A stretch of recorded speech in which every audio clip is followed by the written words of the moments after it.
Hey, what up, everybody? This is Stevie Breach coming to you. Tonight's edition of Monday Night Raw. Today's the 18th of November here, and if you were able to check out my video with my, my live reaction to finding out that Big E won the Intercontinental title before I was able to watch Monday Night Raw, you can tell that I was not thrilled to watch Raw tonight. I had too much Big Show in my life. And honestly, my honest opinion after watching 3 hours of Monday Night Raw right here, with it ending here, just after midnight, is that I didn't get what I was expecting. Honestly, Big E's title win was the biggest thing of the night. I'm sure a lot of people will go against me saying that the big Rey Mysterio return was a real big deal. He's being added to a Survivor Series traditional style match. 5-on-5 tag action. I honestly don't think this is really going to amount to anything. You got to remember also that Rey Mysterio is also carrying 2 strikes on his wellness policy in his folder, and they're not going to want to put him into any big deals, knowing that at any time Rey Mysterio could be Rey Mysterio, and Rey Mysterio could be working for TNA.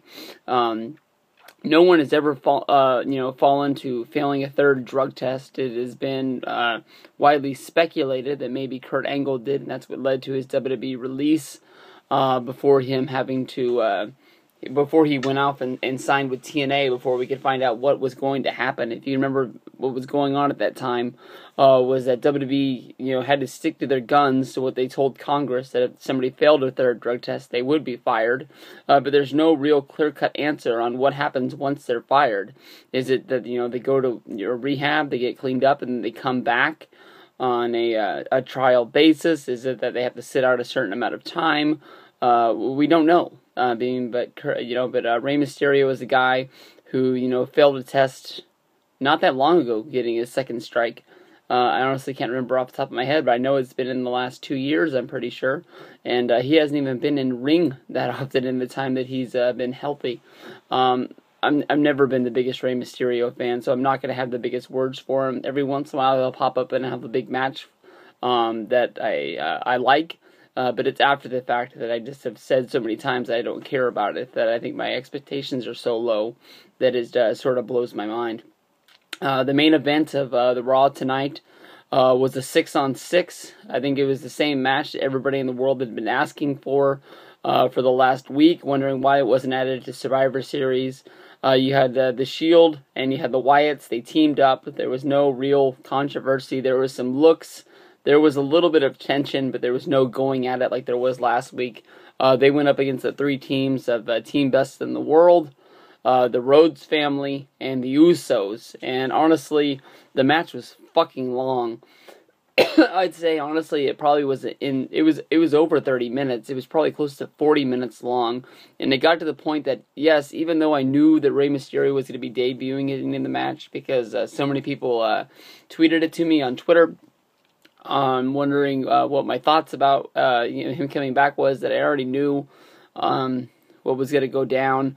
I waited so long for this to finally happen that I hit the fast forward button, and next thing I know, Swagger and Cesaro are in the ring. They're getting beat up on it, and Mysterio hits the 619. I didn't really even care about seeing what was going down, but I just wanted to get it over with. And Mysterio came out.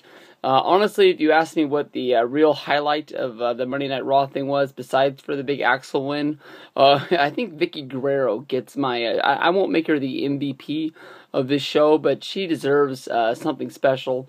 Basically, the whole storyline of the night was the Authority. Stephanie McMahon and Triple H came back from their vacation, and they were pissed about what happened on Raw last week. Brad Maddox was issued a match where he had to compete against Randy Orton, where he just flat out got his ass kicked. And then in another match, Vickie Guerrero had to fight AJ the women's champion, and Vicky didn't want to get into this match. She walked all the way down the hall into the trainer's room to right where the door was and yelled, "Oh no!" And as the trainer ran out, she laid down on the ground and acted like she had fainted. They loaded her up on a gurney. They were trying to check her out. They couldn't find out what was wrong with her. Stephanie came over and said, "You know what? We need to get her to a hospital. We need to find out what's going right." And she simply lifts her head up off the gurney, looks into the TV camera, that's at home, gives a big smile, and puts her head back down and acts like she's dead. Stephanie keeps talking, and then Stephanie says something good that's for Vicky Guerrero, and she lifts her head up again like she did the first time, and she got caught. It was fucking hysterical. It was big time funny. I think everybody in the world heard Cruise by Florida Georgia Line 1,000 times during this show. I love this song, and I heard it too much, so I apologize to any people out there who do not like country music. I think when they did perform live, the people of Nashville honestly really did love it, but this is music that's really right up their alley, and honestly, to me, they sounded like a band that I really like to hear on the radio, but I'm not 100% sure that I would be, dying to see them in concert. Florida Georgia Line is a newer group. They have 3 hit songs, so I mean they're not going to be the person really selling the tickets. They're going to be people that are the first or the second act on the show. They're not going to be the main event that you're really paying for. But before tonight, I was really wanting to see this group, and I think that maybe they didn't. Maybe they're not going to sell some tickets now. So thank you, WWE. I appreciate it. I will keep giving you all of my ticket money. You've gone out of your way. The weirdest deal of this whole thing was musical chairs. On Monday Night Raw, this has had a success rate in the past. I think everybody can remember Ric Flair playing musical chairs. I think back in like 2005, I would have to guess is what time this is. I remember Christy Hemme was there. If you don't know what I'm talking about, make sure you just Ric Flair musical chairs right after this is done.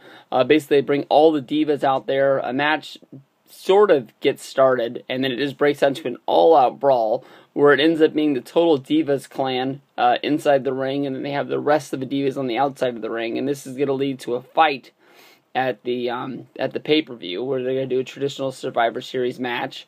And I don't know, it made Caitlyn look awkward and weird to be out with the heels, which is her whole team is all heels, and Caitlyn going up against the Total Divas crew. But I think they just needed to be able to fill this all out. Caitlyn's been in this weird sort of spot since she lost the title and fallen out of contention with AJ. I don't know. Honestly, in my mind, I think she's one of the best women's wrestler on the roster, and why she's not getting used is more likely because they did AJ versus Caitlyn like 15 times, and they don't want to do it again. Plus of the night was getting Alicia Fox on TV. I believe she was the hottest diva in that ring, and made my night. Next match to me was the weirdest match of the night, the Ryback versus the Big Show.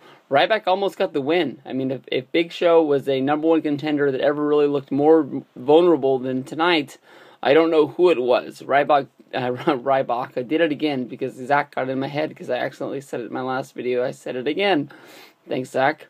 But Ryback basically beat Ryback from pillar to post, and right when he was about to, I think, hit the shell shock and get the big win, Big Show knocked him out. And as he knocked him out, he got the 3-count victory. Ryback lost another match. Not only is he losing all his pay-per-view matches, but now he's losing all his TV matches.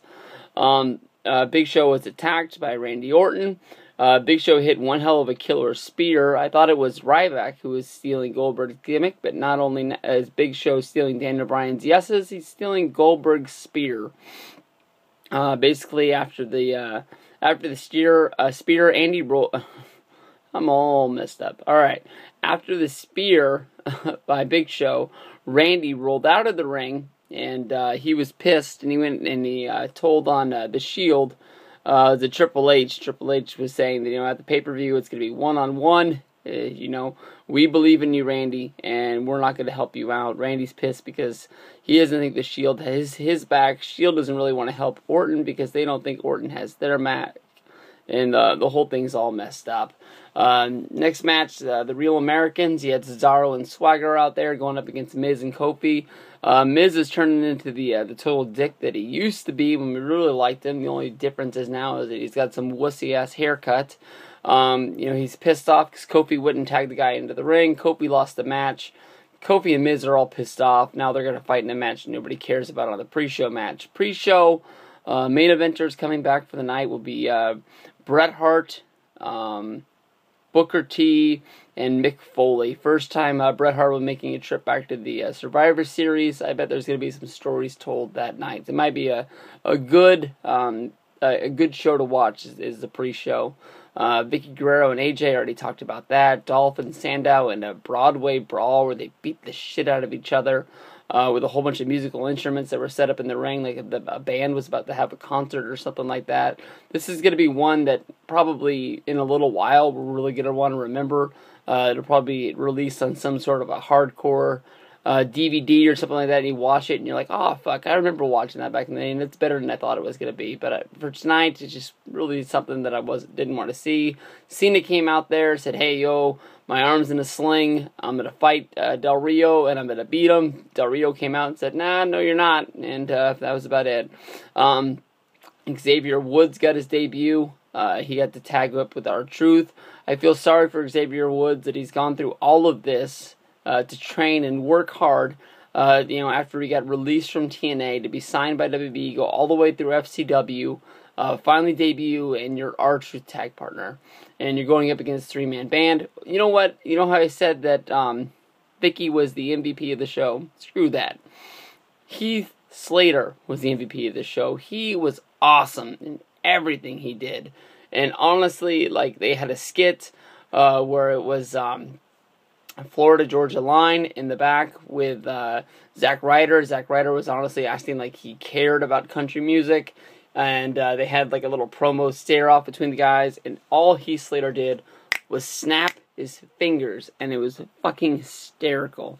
It was awesome. But Xavier Woods, he pinned one of the members of the three-man band, got a win in his opening debut. Feel sorry for him having to tag with R-Truth, but it is what it is. I'm hoping that Survivor Series is on Sunday to get this shit over with, but I don't think it is. Next week, Strahan's going to be on the show. I don't think he's going to add a whole lot to the show, but I honestly think this guy is pretty funny, and he's pretty good at what he does on his talk show with Kelly Ripa. I watch it most days at the gym. It's on from 9 to 10 here, and I don't know, it's basically how I start my day working out. So everybody have fun, and I'll see you later down the road. Audio whoop ass.